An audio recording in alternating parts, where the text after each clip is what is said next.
Welcome, everybody, to the R&R Catcast, a fan-based podcast focusing on Montana State athletics. We're two dudes named Ryan from the state of Washington talking about our dear Montana State. We hope you enjoy.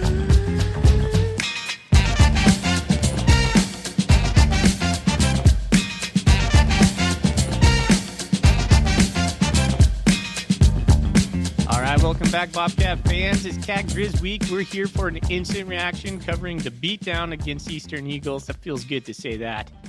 We rarely beat those guys down like we just did, but man, that was a classic whoop down. Thorny, how are you doing? Doing fantastic, man. Yeah, we're recording this on a Sunday instead of Saturday for the instant reaction portion, but man, that felt so good to beat Eastern in that manner. I know Eastern wasn't that good this year, but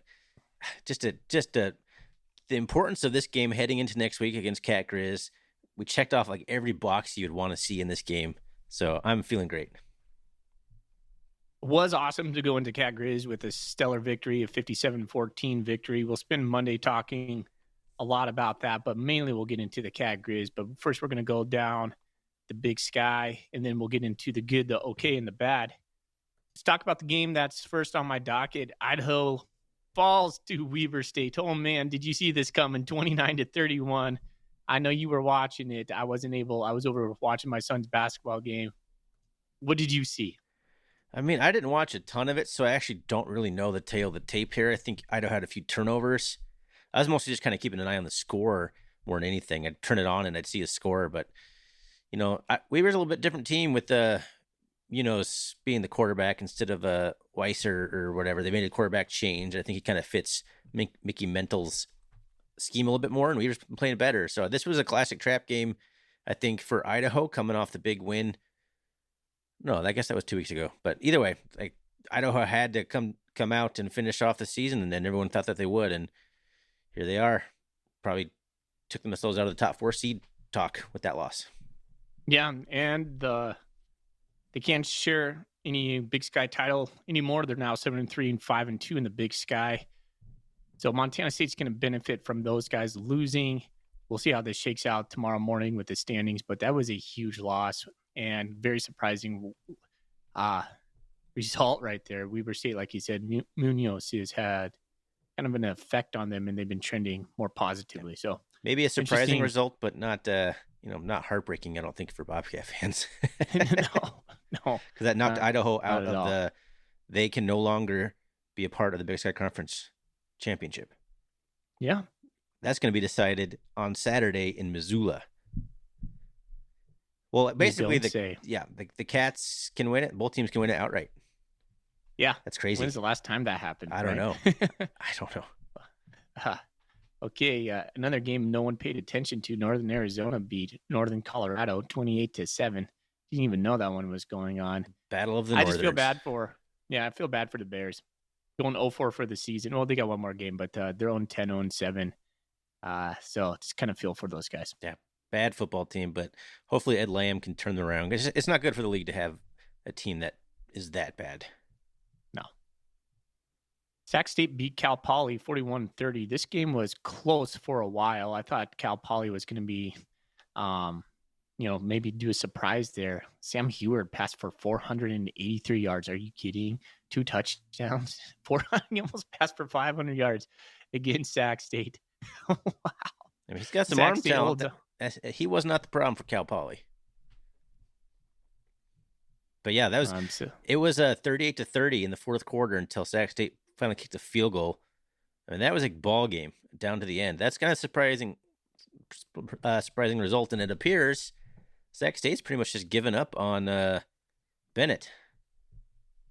Have they? That's weird. Carson Conklin went stem to stern on this one. He'd been kind of peppered in. He played Bennett played against the Grizz, and then they switched to Conklin at some point. They actually, I think, were doing better with Bennett against the Grizz, and they switched to Conklin, and Conklin was the only guy playing this. So I don't know what's going on over there. I thought Bennett was a pretty good quarterback. Yeah. When they went with Conklin on the second series, when they played in Missoula last week, I thought it was a weird move because Bennett had marched them down, scored right away. Yeah. Then they went away from him. So it's just kind of funny. I don't know. Maybe Bennett's out of favor with the coaches. Who knows there, but interesting. So Sac State's going to go into the Causeway Classic against UC Davis, who just beat Idaho State. That was a battle of son versus father right there over in Pocatello. So UC Davis won 21-14. That was a close game. That came down to the last quarter. UC Davis put up 7 points in the fourth quarter, but Idaho State had a chance to take that game, but they couldn't quite close the deal. Yeah, I mean, that pretty funny having a son coach against his dad. And, UC Davis running back Lan Larison has been in and out with injuries all year, ran for 264 yards. Dang. The guy might be the single best running back in the conference. It would be debatable, but he's very important. When he's playing, UC Davis is pretty good. Yeah. I mean, that's pretty even match. Like, I think Idaho State's going to be pretty good, man. Yeah, there's kind of been a surprise for the season. I'm happy for Idaho State. I mean, they only got 3 wins so far. Who knows what they're going to do next week against Idaho? How about that Battle of Idaho right there? That becomes a huge game for Idaho, and Idaho State would love nothing more than to ruin Idaho's season at the very end.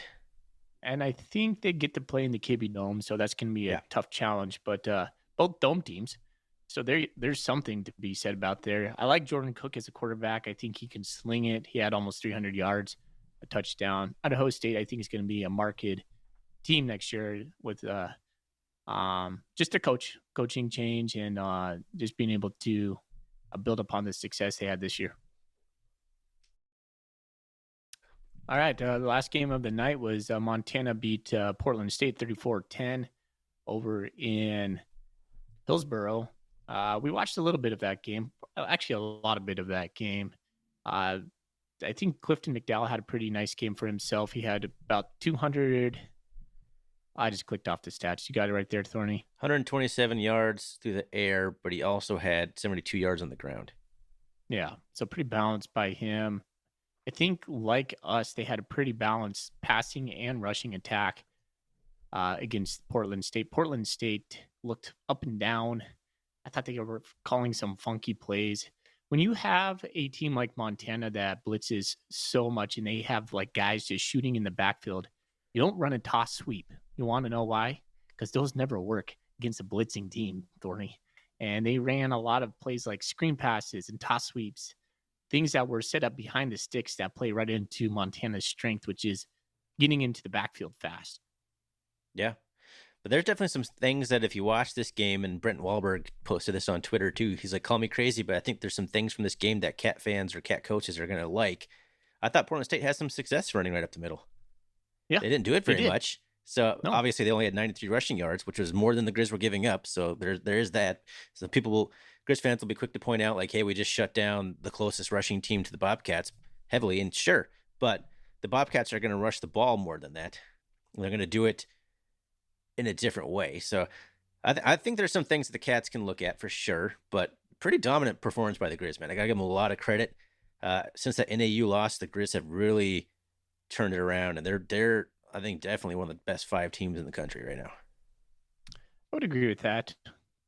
Clifton McDowell seems to be a calming influence on the offense for them. He can make plays when he needs to running the ball. He had a couple third down pickups just running the ball where it was like, the lot-esque. 3rd and 11, runs 18 yards, picks it up, and you're like, wow, Portland State kind of shoots himself in the foot right there, leaving the middle of the field open. So yeah, he's kind of like a slow Chambers. Yeah. But he's hard to tackle, man. He had that touchdown run where he was just stiff. He stiff arms a lot of people. I watched quite a bit of this game too, and he threw a lot of stiff arms and a lot of different defenders. I think he's pretty hard to tackle. The thing that worries me about the Grizz game, and we don't need to, I guess we can save all this for Monday. I don't want to get too far into this, but good win by the Grizz. Okay. All right. How many times did they rush the ball, Portland State? Only 29 rushing 29 attempts. times. Yeah. And Shashere was 9 of those. Yeah. So Grizz rushed 49 times. So ironically, we start to look like we're going to play the Grizz and our offenses look similar in a way, the way at least we want to approach the game. So it's interesting to see what's going to happen next week. Yeah. I haven't checked the stats for a few weeks, but the Grizz had ran the ball more times than the Cats. I haven't checked to see. That was like around the Idaho games, probably the last time I looked at the stats on that.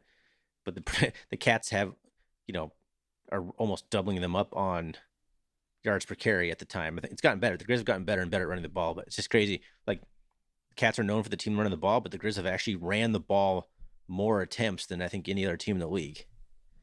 So that we're going to get a healthy dose of that, I think. But now they got a complementary passing game, a functional passing game to go with it, which is actually helping their run game go from like 3.2 yards per carry. Now, I'm sure they're above 4 now because the passing game has opened that up for them. Crazy. Both teams are peaking right now. Yeah, speaking of peaking, man, Cats, 57-14, man. How good did that feel? Let's just talk about how good that win felt. I want to spend a minute talking about it. Because Eastern, the second most team I want to beat in the league besides the Grizz is Eastern. And I thought we would win this pretty comfortably. I was hoping we would, but 57-14, man, that was just a butt kicking. Well, you know me. I never try to think that we're going to just pound someone, because as soon as I think that goes out the door. Had some of our listeners texted me, "Oh man, we're just gonna wipe these guys." I was like, "Yeah, maybe." And I was holding my breath because we rarely have. In 2010, I think we had a win like 35-10, and that was our biggest margin of victory as of late. And we just lost a lot to these guys over the last decade or so. I get that. I don't feel bad about whooping these guys one bit, because we've taken quite a bit of butt lickings from butt kickings. Butt licking bad. Oh my gosh. It's opposite of finger looking Can't good. take that one out. Butt kickings from Eastern over the last couple of years. Oh geez. Yeah, man. I mean, I was hopeful for this one. Eastern has such a bad rushing defense, and then the way the game started, I was like, all right, well, maybe it can be a dogfight. Like, it looked physical. They came ready to play. They were making some tackles for loss against the Cats. They were doing some good stuff, and we just kept grinding and figured it out. And then the passing game really opened up with some wide open passes. So that's my first thing in the good category. I've been talking forever. Like, when's the last time the Cats passing game has just sat back there in the pocket, thrown a deep ball to the most wide open guy you've ever seen? It seems other teams seem to be able to do this from time to time. Cats just never seem to be able to do it. And considering how often we run the ball, you'd think there'd be more wide open receivers once in a while, but this happened several times this game. And I think Eastern had a complete breakdown because I think they were completely selling it on the run. So, but that's my first good in the categories. It's the passing game, man. Getting wide open receivers. Tommy and Sean combining for 8 for 8 for 4 touchdowns through the air. It's pretty amazing. 100% completion percentage between our two starting quarterbacks. Not bad. Jordan Reed started the whole second half. That's crazy. The whole second half. Yeah, in the good category, to me, it's just taking care of business. This game, I think last year was Cal Poly, right before the Cat Grizz game. And this wasn't a trap game for Montana State. We took care of business against a team that could be dangerous. Eastern's still Eastern, man. They still have Coach Best over there. They still have a dynamic quarterback, and we saw that, flashes of that. Montana State just put it to them. So that's my good. Another thing in the good category for me is this kind of answered some questions I think I had myself that I don't know if I'd verbalize too much, maybe texted with you and a little bit with Zach, is that, are the Cats getting better throughout the year? It seemed like we've been pretty consistently good. But I feel like between NAU a little bit and then this game, I feel like, okay, we are trending up right at the end here. I feel like we had to put back-to-back really good performances together, and this may have been the most dominant performance the Cats have had the entire year. Yeah. I think Zach asked that, have we looked as good as we did yesterday? That's a good question. It's a good Parts question. of it have. I think Weber was a watermark for us. I also think we played really good early on in the season, especially against South Dakota State. Like, Montana State looked really good in that game. Yeah. But and then we kind of had a lull. The trough being Idaho. But yes, I think we're trending upwards. Somebody in post-game press conference Coach Vegan always says, one of his narratives he preaches is that November is a separating month. We want to separate ourselves from the pack. Big man month. Yeah. Harken back to Coach Same philosophy, different name. Big man month. Yep. So there it is. Man, it just felt really good to take down Eastern. I thought the quarterback play was awesome. I don't have anything written down, so I'm just kind of spitballing, but the way we made our decisions, Even our runs. I know that early on in this game, Eastern was bottling up some of the runs. Every team's going to do that right away, but they're not going to be able to hang with us in the long run. Well, because we're just going to continue to lean on them. Well, yeah, that's the importance of not having an Idaho redo, though. If we go 3 and out, if we can't get that run game going a little bit, then that's where teams can kind of play keep away. So, but I don't love the slow starts, and you're right. Eventually, most of the time, it's going to work out. But we didn't score until 5 minutes left in the first quarter. It was looking like, there's going to be a tough battle. Yeah. Or did we score in the first drive of this one? Snell and Pickering. Not having Snell and Pickering is kind of a big deal. Like that's not something to be understated. So those guys do a lot of good things to help us, help the cogs on the offensive machine. So hopefully we get one of those or both of those guys back. I don't think we're going to get Snell back. I just don't think so. Hey, did you see another good thing real quick? Did you see JT Reed get in the game? I heard you say that. I didn't catch some of the second half because I had switched over to other games, honestly, and I had gone and done some errands and stuff. I'm like, I don't need to watch the rest of this necessarily. Which is in the good category that I get to say it's that kind of game against Eastern Washington. Because that's usually what you say about like Stetson. Like, okay, well, we beat, it's like 40-0 at halftime. You got to get yourself up for the second half. Well, it was basically that against Eastern Washington. That's pretty good in my book. JT Reed was done for the year. I saw number 55 out there. I was like, who is that? I had to look it up, and I was like, oh, man, JT Reed's in. That's so cool. Some good depth. He's like a preseason All-American, I think. So speaking of like injuries, the other good thing for me is this was such a blowout. We were able to rest so many guys. And that's huge, man. Like this part of the year, we're banged up. We don't want to be any more banged up. You don't need to have guys hurt. Julius Davis only had 5 carries in this game. He's a guy that he came out pretty early on. I think he had played like the first quarter, maybe. I'm not sure I saw him again after the first quarter. So that's in the good category for me. Yeah, we have lots of guys with carries in this game. There's like 10 ball carriers. I'm going to break down my stats tonight as I prepare for tomorrow, but Taco Dowler flashed. He had some catches. He was more involved in the passing game. It was good to see that. It looks like his shoulder's feeling a little bit better. Happy for that. He had a 34-yard reception, and then he ended up with 33 yards, so he must have lost a yard. It was crazy. We played Jordan Reed full half. That is wild. That is wild, man. But, I mean, you can have injuries throughout the rest of the team in a way, but if Sean and Tommy are both healthy, the Cats' offense is dangerous, period. So keeping them out is ensuring their health. This game was like Sean Chambers. Like as soon as Sean Chambers came in, it was like cheat code. he was their kryptonite, man. That guy. I want to see if he gets Player of the Week. What did he have? 9 plays? Yeah. So let's look at the Sean Chambers stat line here, which is bonkers. Okay, he had 5 carries and he threw 4 passes. So that's 9 plays that he was involved in. He scored 5 touchdowns.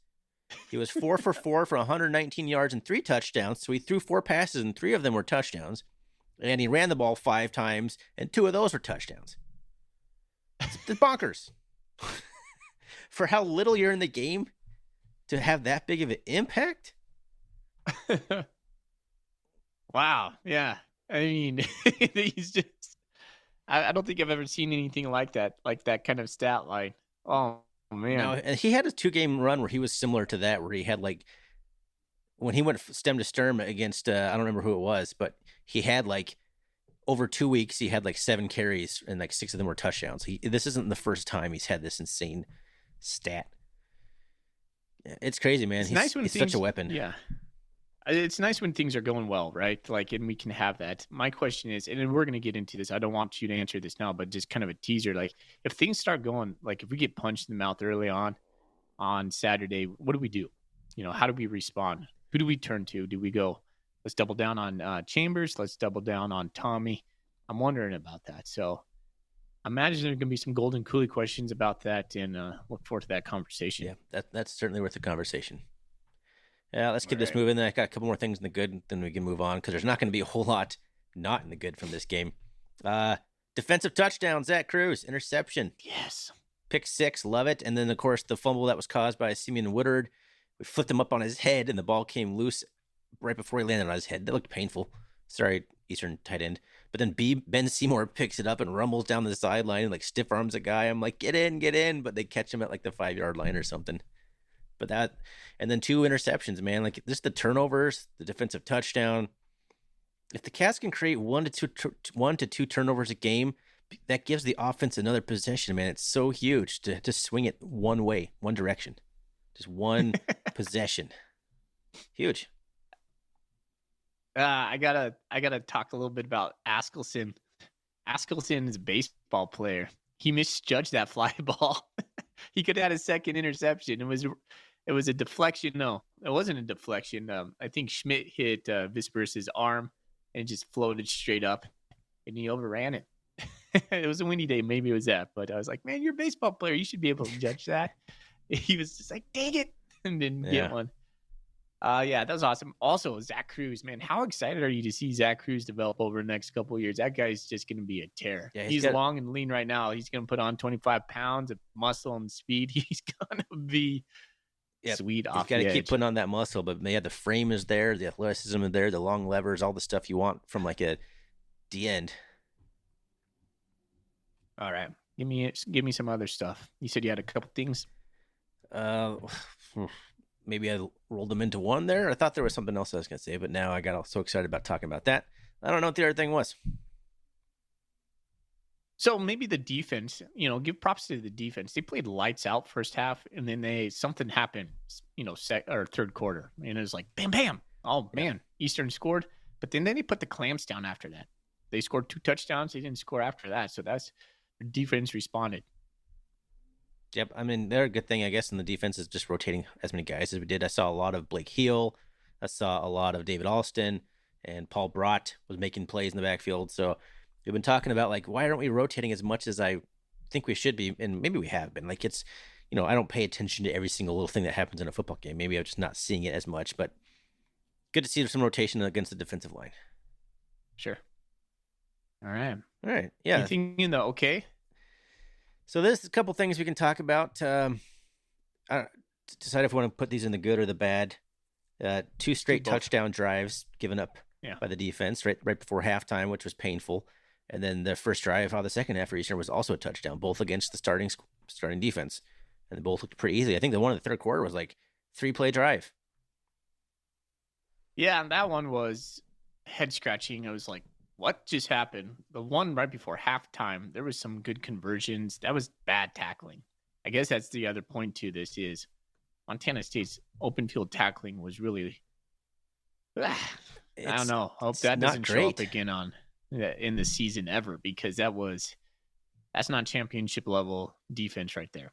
I mean, that's I think one of the biggest problems for the Cats not being able to get off the field. Like in Idaho, you just got to tackle a guy. You just got to make the play. You got to drop him for a 2-yard gain. Instead, he gets out of the tackle and gets a 7-yard gain. Like that, those things matter, especially for a team who are methodical like Idaho and like the Grizz. If you keep getting in the 3rd and shorts, they're going to convert him. You got to make those tackles when they're available. They've done a good job of not giving up a ton of big plays, but you got to make some more stops. Okay. Yeah, that's all I had, man. It was a 3-play, 75-yard, 47-second touchdown drive in the third quarter, Eastern's first drive. And that reminded me so much of that South Dakota State drive where things were looking good for the Cats. And then I think theirs was also a 3-play touchdown drive that just all of a sudden, okay, well, never mind. Didn't matter in this one, but it's going to matter. It almost happened so fast. We were like, what? What just happened?